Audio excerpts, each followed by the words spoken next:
Hello everyone, and welcome to our in-depth tutorial on useReducer, a powerful React hook for state management.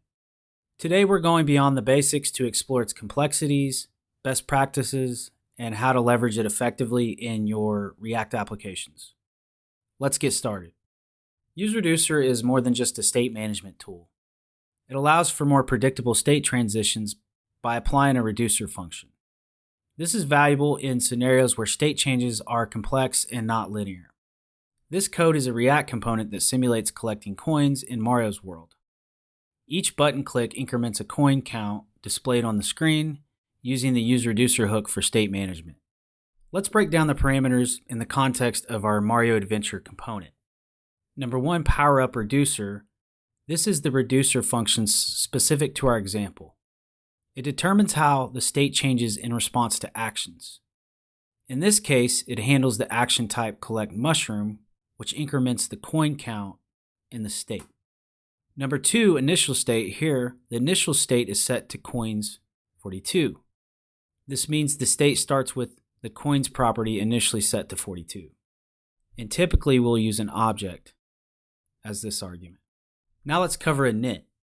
This is an optional initializer function for computing the initial state. It's not used in our example, but if included, it could run some computation to determine the initial state. The init function only runs once the component mounts. useReducer returns 2 items, the current state and a dispatch function, which you call to update the state and trigger a re-render. Remember, useReducer must be used at the top level of your component. React strict mode can help catch impurities by calling reducers and initializers twice in development. Now let's explore a more comprehensive example with more than one action type. We'll create a form with character and coins fields managed by useReducer. Here we use useReducer for state management and now have 2 cases, allowing users to select a Mario character and enter coins collected. Now let's cover some pitfalls. A common pitfall includes mutating the state directly or returning an undefined state. Always return new objects or arrays from the reducer to avoid these issues.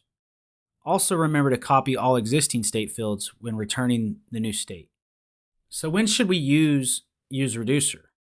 It's advisable to opt for a reducer when you frequently face issues with state updates in a specific component and are looking to add more organization to its code.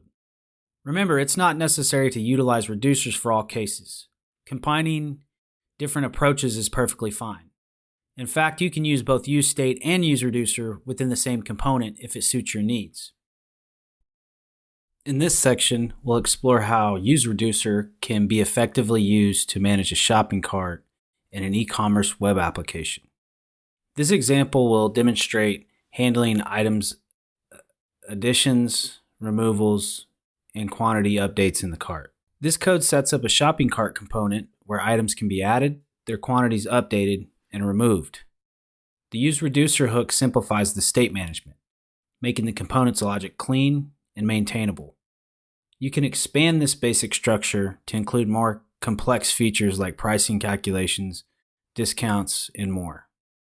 Today we've explored the depths of useReducer and how it can revolutionize your state management in React. Remember, the key to mastering useReducer is practice. Experiment with it in your projects for more efficient and manageable state updates.